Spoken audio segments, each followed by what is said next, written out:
უხუმად ჩამიწერია თურმე ვიდეო. დავიწყოთ თავიდან. წინა ვიდეოს ქვეშ დამიკომენტარეს და მე რატომღაც წაშალეს ეს კომენტარი. და ანუ კომენტარის ავტორი წერდა რომ სოხუმში ოკუპაციაში ცხოვრებ მეცნიერებს იცნობს და ერთ-ერთმა ისტორიკოსმა დენის გოპიამ, ეს დენის გოპია ძალიან პოპულარულია სოციალურ ქსელებში, ბევრი იცის, როგორი სრულიად შიზოფრენიული პროპაგანდისტია, რომ დენის გოპიამ როდესღაც თხოვა დახმარება, რომ ქონოდა წვდომა ჩვენს არქივებთან, ისტორიულ მასალებთან. და იმის გამო რომ ეს ითხოვა, მერე იქ სოხუმში ისეთი სკანდალი მოუწყვეს, რომ ლამის კინაღა მოუწია, რომ თავი დაენებებინა ისტორიკოსობისთვის. ჩემ პასუხი იყო, რომ თავი ისტორიკოსობასგან დაანებოს კი არა, საერთოდ თავი მოსაკლავი აქვს. იმდენად საზიზღრობას აკეთებს და ისე ასაზიზღრებს ისტორიას, რომ შეუძლებელია ეს ადამიანი ალბათ როდესღაც გასასამართლებელი იქნება ასეთი დონის უსაზიზღრესი პროპაგანდისტვის.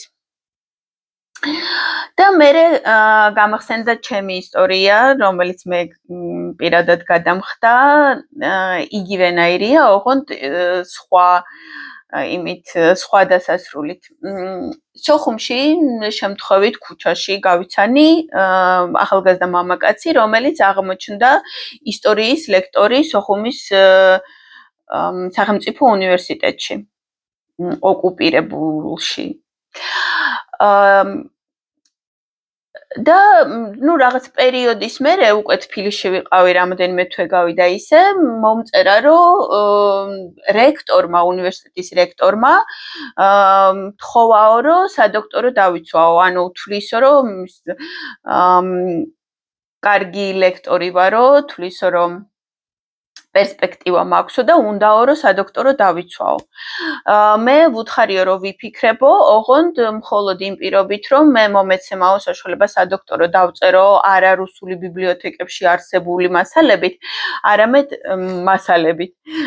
არამედ თბილისში არსებულ არქივის მასალებს გამოყენებითო. და რექტორი დათანხმდა. მერე მოვიდა ჩემთან, მთხოვა, მე დავეხმარე, მივეცი წვდომა.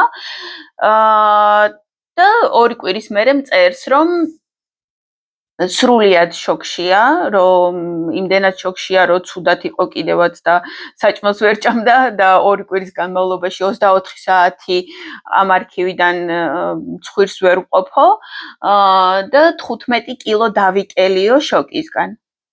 და შოკი გამოიწვია იმან, რომ ადამიანმა რო დაინახა რეალური საბუთები, რამდენად შორი იყო ის, რაც რეალურ საბუთებში ეწერა და როგორც ჩანდა რეალური საბუთებიდან ისტორია, რამდენად შორს იყო იმისგან, რაც თვითონ სკოლაში უსწავლია, რასაც თვითონ ბავშვებს ასწავლიდა და ასე შემდეგ.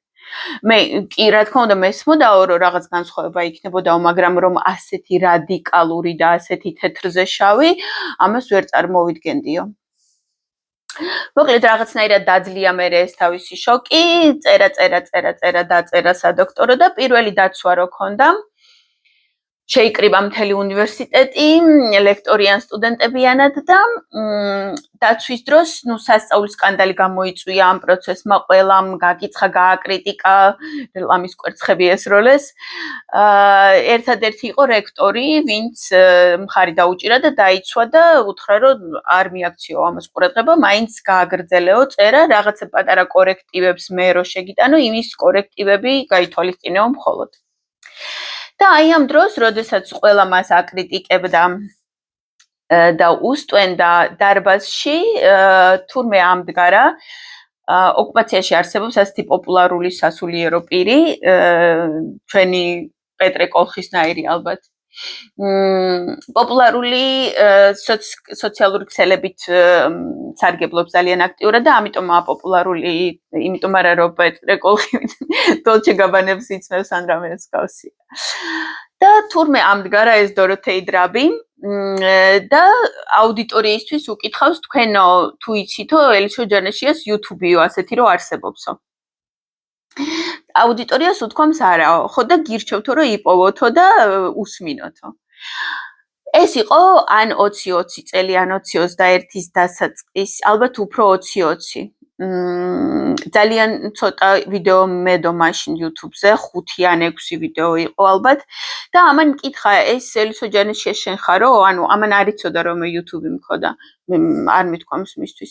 და კი მეთქი, ეს ჩემი YouTube-ია მეთქი. და გილოცაო პოპულარული ხარ. მე რისთვისაც შევქმენი YouTube იყო ის რომ რომ ჩავდივარ იქ ყველას უნდა რომ რაღაცა დამიმტკიცოს ვინც ვისაც უფლება აქვს რომ მე მელაპარაკოს ასეთი ადამიანები აუცილებლად უნდა მელაპარაკონ იმაზე რაც პროპაგანდისტულია ანუ უბრალოდ რომ მელაპარაკოს ვიღაცა ადამიანი და ჩემთან იმეგობროს და მეგობრულად სხვა რაღაცეებზე ვილაპარაკოთ რაც პოლიტიკას არ ეხება ამის საშუალება იქ არა აქვს ხალხს იმიტომ რომ ვინც დამელაპარაკება გამომელაპარაკება თუ ვინმე ძალიან გავლენიანი არ არის აუცილებლად მასთან საღამოს იქაური სუსი მივა სახლში და აღმზრდელობით ლექციას ჩაუტარებს, რომ რაზე მელაპარაკა გამოკითხავენ. ამიტომ გამოდის, რომ მხოლოდ ისეთები ბედავენ, ჩემთან რამენაირი კომუნიკაციის დამყარებას ან სადმე გასვლას, გამოსვლას, რესტორანში საჭმლის ჭამას ერთად, ვისაც სუსის არ ეშინია, რომ თავისი საკმარის გავლენა აქვს და მხოლოდ ასეთი ადამიანებთან გამოდის მერე კონტაქტი. ხო და გარდა იმისა, რომ ანუ მე რო შევქმენი YouTube-ი იმისთვის, რომ ჩემთან კამათი რთული ყოფილიყო, ანუ ყველას რო ვეკამათები ყოველჯერზე დავიღალე მე რაღაც მომენტში მომბეზრდა ეს. იმიტომ რომ ერთი და იგივეს გიწევს ყოველთვის ლაპარაკი, ერთი და იგივე 5-6 ესეთი გაბერილი პროპაგანდისტული თემა არსებობს, რომელსაც ან დაზეპირებულივით გელაპარაკება ყველა. ყველა ერთი და იგივე სიტყვებსაც კი იყენებენ, ისეთი დაზეპირებული ფრაზებით გელაპარაკებიან და მე ანუ YouTube-ზე რო ვდებდი ამ ვიდეოებს, კონკრეტულად იმ თემებზე, რაზეც უნდათ რომ ჩემთვის რაღაცა დაემტკიცებინათ, ვამბობდი რომ მოდი რა მოკეტე გეხოცები, ეგერ მიდევს YouTube-ზე, წადი ნახე და მეზარება ახლა შენთან ლაპარაკი. და ამან ძალიან კარგად იმუშავა, იმიტომ რომ ჩემთან პირადად უკვე არ გამოსდიოდათ, მოგზავნილებსაც კი არ გამოსდიოდათ ლაპარაკი.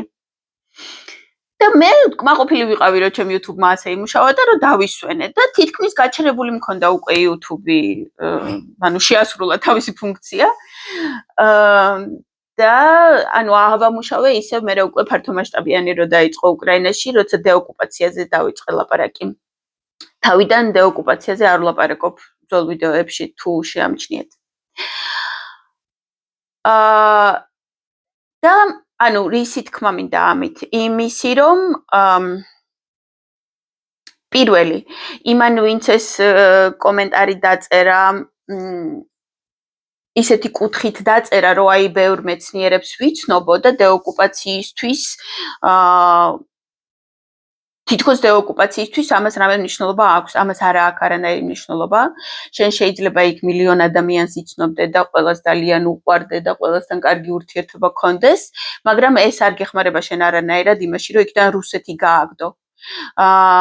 რასაც არ უნდა ფიქრობდეს ოკუპირებული მოსახლეობა და როგორი განცდებიც არ უნდა გქონდეთ და როგორც არ უნდა ესმოდეთ, რომ ძალიან დიდ შარში არიან გენოციდის განიცდიან 30 წლის განმავლობაში და ასე შემდეგ, მაინც მოსახლეობა ვერასდროს თვითონ ვერ მოიშორებს რუსეთს, ეს ჩვენ უნდა გავაკეთოთ. ჩვენ უნდა ვდეოკუპიროთ და ჩვენ უნდა აღვადგინოთ სახელმწიფო კონტროლი, ეს ერთი. ანუ პირადი კონტაქტები იმისთვის, რომ შენ რაღაცა ხალხი მოიზიდო და მათზე იმოქმედო და რაღაცა გადააფიქრებინო, არაფერი მნიშვნელობა ამას არ აქვს. ისინი ისედაც ოკუპირებული მოსახლეობის 80% თბილისში გულაობს, მაგრამ ეს არ შველის დეოკუპაციის პროცესს და ეს არ შველის იმას, რომ მათ თავისი ძალებით მოიშორონ რუსეთი. ეს ილუზია. ეს ერთი. და მეორე ის, რომ აი ასეთ დენის გოპიებს მომავალი არ აქვთ არანაირი, რა თქმა უნდა, თავის პროფესიაში. პროფესია პროპაგანდისტი, ქონდა რეალურად და არა ისტორიკოსი და აი ასეთებს, რომელიც მე გავიცანი და რომელიც შოქში იყო და მაინც ცდილობდა, რომ მიუხედავად იმისა, რომ მთელი უნივერსიტეტი მის წინააღმდეგ იყო, რომ მაინც გაეტანა თავისი სიმართლე, აი ასეთებს აქვთ მომავალი, რა თქმა უნდა. ის გამოუვიდა თუ არა იმ სადოქტოროს დაწერა ბოლომდე ხარისხის დაცვა და გახდა თუ არა დოქტორი, ეს არ ვიცი, იმიტომ რომ რაღაც მომენტში შევწყვიტე მე მასთან კონტაქტი. მაგრამ ახლა დროებით თუ ვერ მუშაობს, თუ არა იყო სადოქტორო და ვერ არის ლექტორი ისტორიის დეოკუპაციის მერე გამოუვა ეს. საქართველო იქნება დეოკუპირებული, პროპაგანდისტები, კოლაბორანტები და ასე შემდეგ, ყველანი აგებენ პასუხს მომავალში. მომავალში ხვდრამდე.